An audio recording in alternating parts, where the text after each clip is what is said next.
Olá, sexto ano, conteúdo da prova. Vai cair na prova, nosso último encontro do ano, e espero que vocês tenham gostado, que tenha sido proveitoso e que essa nova maneira de trazer o ensino de história tenha chegado à mente e aos corações de vocês, certo?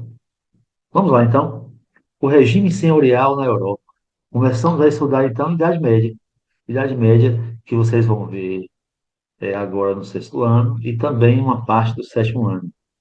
Idade Média, então, da Europa, bom se dizer que quando nós falamos Idade Média, nós falamos nesse período de data dentro do continente europeu, para vocês verem como o nosso ensino é eurocêntrico. No futuro falaremos sobre isso, certo? Então, vamos lá. Idade Média é esse período de 1000 anos, onde surgiram os feudos, senhores feudais, reis, rainhas, castelos na Europa medieval, né? Aquele período que quando você assiste um filme e que vê aquele rei, aquela rainha, aquela coisa bonita, aquilo é só na tela do cinema, de Hollywood, dos filmes. Na verdade, aqueles reis e rainhas não tomavam banho, não gostavam de banho em sua grandíssima maioria, né? Os reis mais famosos tomaram 2 banhos na vida, né? Basta dizer que aquele leque que os abanava não era por causa do calor, não. Era para tirar o próprio mau cheiro que os incomodava. Imagine. Pessoas que passavam a vida sem escovar dentes, né? Era comum entre a nobreza, inclusive, gargarejar com urina. Rani, que absurdo falar isso. Faz parte da história. Faz parte da história. Reis e rainhas medievais europeus, né? Além de muito brancos, não tomavam banho, certo? Não é? Por isso que quando os europeus chegaram aqui no Brasil, onde é o Brasil hoje, eles se espantaram com a quantidade de banhos que os nativos aqui tomavam. Né? Mas isso aí é assunto para frente, para frente, para frente. Ano que vem, o professor de história de vocês deve falar um pouco sobre isso. Não é? Porque você só gosta de história quando você fica conhecendo detalhes, quando você pode criticar o cotidiano daquelas pessoas, porque história. Ela não é feita apenas pelos super-heróis, pelos famosos que estão nas capas dos livros. Não, não. A história também é feita pelos pequenos, pela população, pelas pessoas que trabalham e que mantinham todo aquele sistema funcionando. E por isso que a gente tem que fazer sempre essa ressalva, essa crítica, né? E eu estou dizendo isso aqui porque é o último momento nosso aqui. Eu tenho que relembrar. História é a ciência que estuda o passado para compreender o presente e planejar o futuro. Toda vez que você se deparar com conteúdo histórico, imagine com você em que isso influenciou a vida da humanidade. Que reflexão posso fazer disso para o agora, para que um futuro seja melhor, ou para que não possa cair no mesmo erro. História é isso, tá? Vamos lá então, já falei demais. O regime senhorial na Europa. Nós iniciamos dizendo que a Europa medieval, ela primeiramente foi dividida em feudos. Feudos era basicamente a terra, ou bem a ser trocado, ou bem a ser oferecido em troca de algo, certo? O bem oferecido em troca de algo, ou a terra, era o feudo. Quando o Império Romano foi invadido pelos que eles chamavam de bárbaros, né? Bárbaro significava o quê? Vocês sabem muito bem. Bárbaro significava gago na língua latina, aqueles que não falavam latim e grego, né? Esses bárbaros invadiram, cada bárbaro pegou um pedaço do Império Romano para si. Os grandes líderes dos exércitos se tornaram reis, né? Que eram suceranos, que passaram para seus vassalos pedaços importantes de terra. Esses vassalos pegaram pedaços de terra pequenos e doaram a servos. Esses tinham que fazer, que, que respeitar um compromisso feudal, servil, certo? E vamos ver sobre isso agora. Detalhe: feudo, terra, bem a ser trocado, bem a ser adquirido, bem recebido em troca de algo, mas basicamente a terra. Hoje, nós vivemos no capitalismo.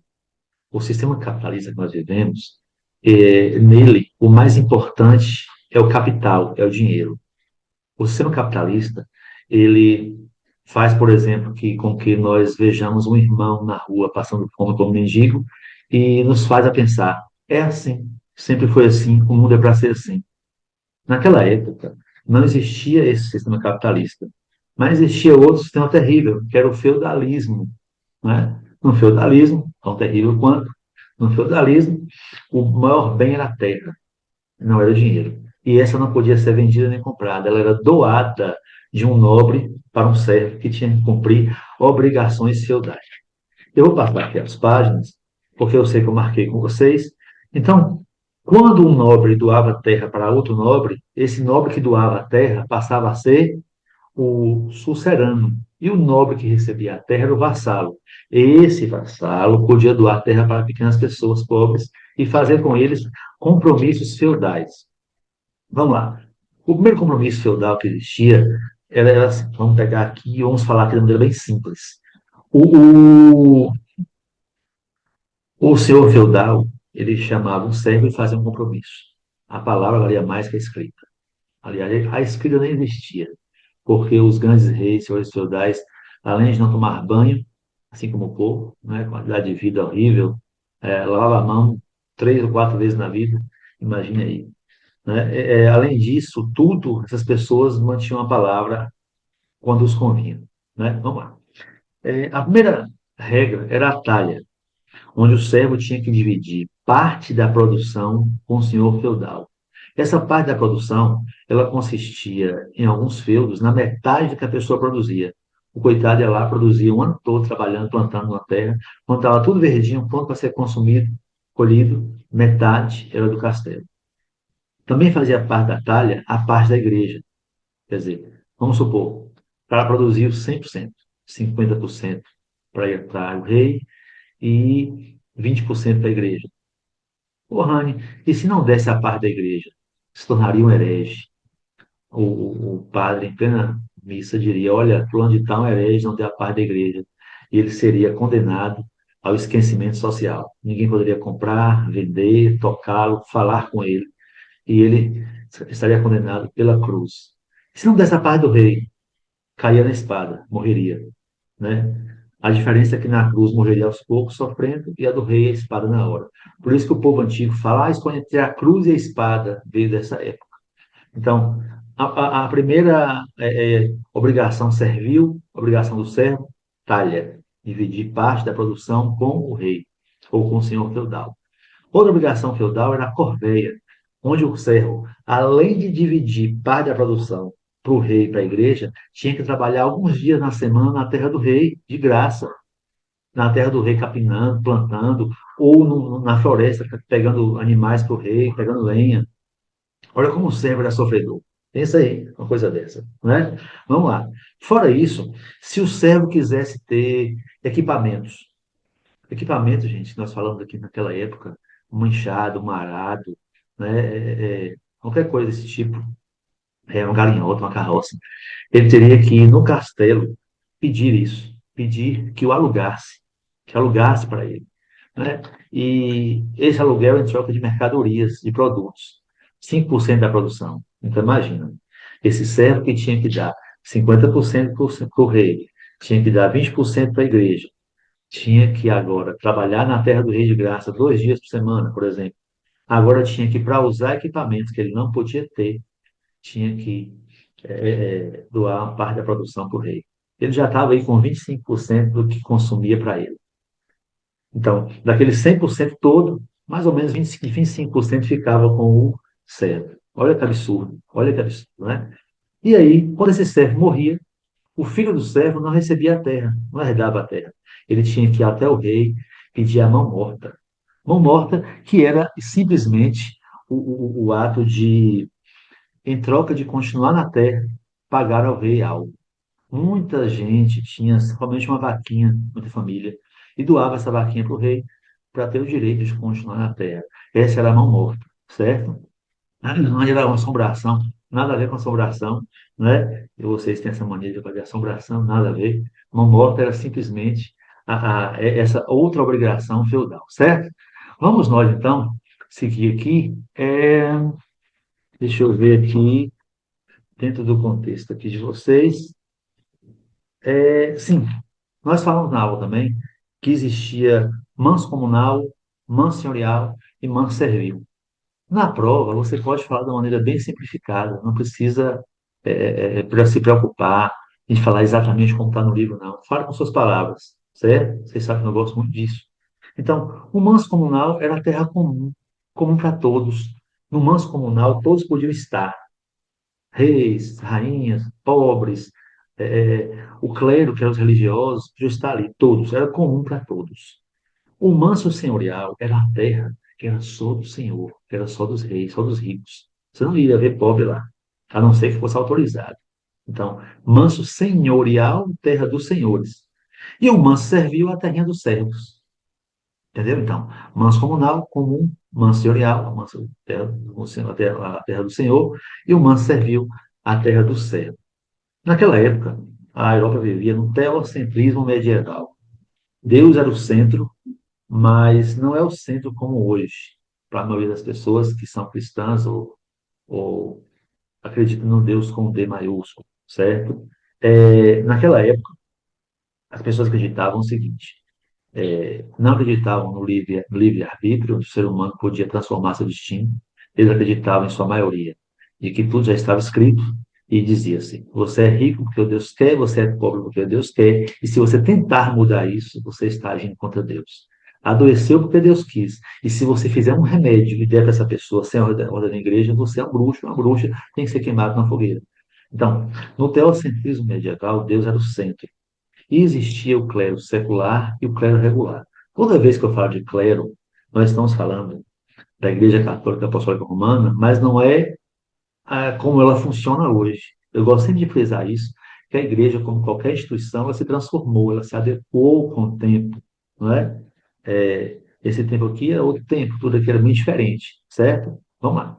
No clero secular, os padres, eles podiam celebrar casamentos, batismos, houve confissões, mas podia se casar.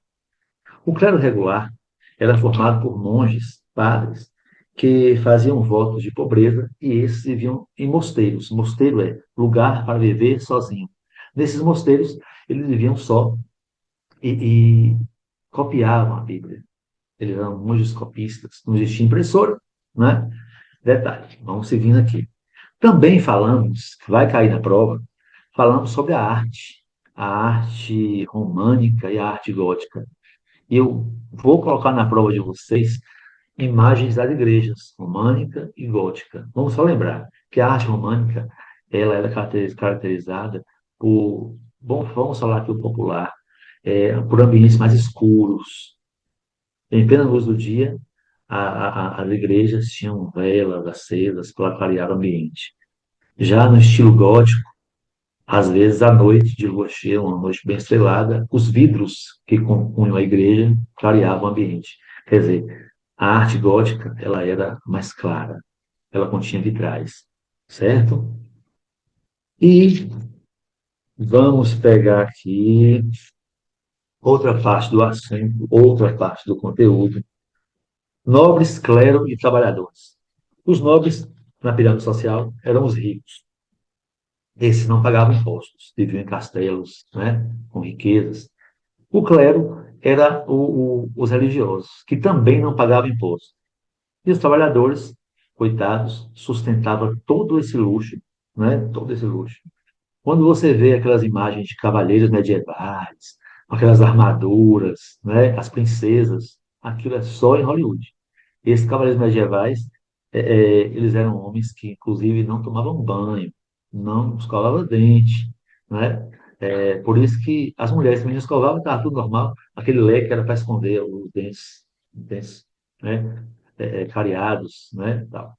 Detalhe, vamos só relembrar aqui, eu gosto sempre de falar sobre isso, a gente gosta de falar, muitos de vocês assistem com os pais, então a gente gosta muito de falar na sala sobre a questão dos hábitos e costumes da Idade Média, né?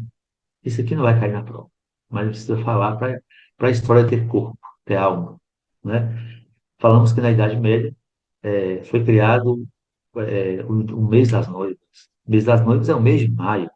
Toda mulher vai se casar, sabe que maio é o mês das noivas, né? Então, Na Idade Média, no mês de maio, era um mês que a neve derretia na Europa. A Europa é um lugar frio, o inverno é frio, né? Inclusive, eu acho engraçado que aqui num país tropical igual o nosso, no Natal, aquela imagem do Papai Noel com aquela roupa de frio, né? Você vê como o ataque mental é feroz aqui, né? Uma hipnose mental, né? Papai Noel tinha que estar aqui em bermuda, mas vamos lá. É, é, nessa Europa medieval, o mês de maio, as pessoas iam tomar o primeiro banho após 8, 9 meses sem banho, e o banho era tomado numa grande bacia e por ordem de idade. Primeiro era o pai que entrava na água, na mesma água, quando o pai saía, entrava a esposa, depois os 5 filhos, por ordem de idade. O último que entrava naquela mesma água era o bebezinho, a criancinha mais nova. A história conta que a água saía colenta, puxenta, um marrom quase, um marrom escuro da água, de sujeira mesmo, né? A menina, após o banho, era vestida, nela um vestido de noiva para se casar. Só que aí já estava verão. Ela tinha que agora esperar o dia dela casar, sem tomar banho ali com o vestido de noiva. E o mau cheiro das pessoas dela própria, dentro da igreja para se casar, um mês depois do banho, em pleno verão agora, fazia com que ela carregasse consigo um buquê. Ela passava com esse buquê balançando no corredor da igreja, para que todos sentissem o cheiro das flores e não o cheiro que exalava do não tomar banho. Se bem que todos ali estavam sem tomar banho. Todo mundo carregava aqui um alecrimzinho, um alfazemazinho. Por isso que os ternos têm aquela florzinha aqui, e por isso que a noiva até hoje carrega um buquê, né? As pessoas não sabem. Falamos também, para descontrair vocês, que na Idade Média as pessoas tinham catalepsia, que desmaiavam, pensavam que a pessoa estava morta. Muitas pessoas eram enterradas vivas, né? E lá eles inventaram o ato do velório, velar a pessoa por 24 horas. E ao enterrar, amarravam uma linha no dedo, essa linha ficava presa a um sino no cemitério. E se a pessoa mexesse, e acontecia muito, a pessoa mexia, né? O sino balançava, e esse sino tinha um nome, era gongo, e a pessoa era salva pelo gongo, que até hoje as pessoas falam isso. Então, eram coisas da Idade Média, que até hoje passou-se o tempo com as artes, algumas coisas mais. Galera, conteúdo simples, rápido. Aqui, se você pegar o que eu disse aqui, algumas coisas aqui vão cair na prova, tudo, menos essa história no final aí. Foi um prazer muito grande conhecer vocês, tá? É, essa maneira diferente de trazer a história, de estar aqui perto com vídeos, né? Essa, em alguns momentos não pude gravar pela correria mesmo da vida da gente, mas hoje eu os tenho como amigos, tá? Um abraço no coração, já começo a sentir saudade de vocês, viu? Que Deus abençoe cada um, todos que passem de ano, tá? E espero eu ter a sorte de estar com vocês no ano que vem. Se não, vou desejar tudo de bom, tá? Beijo no coração, até um dia.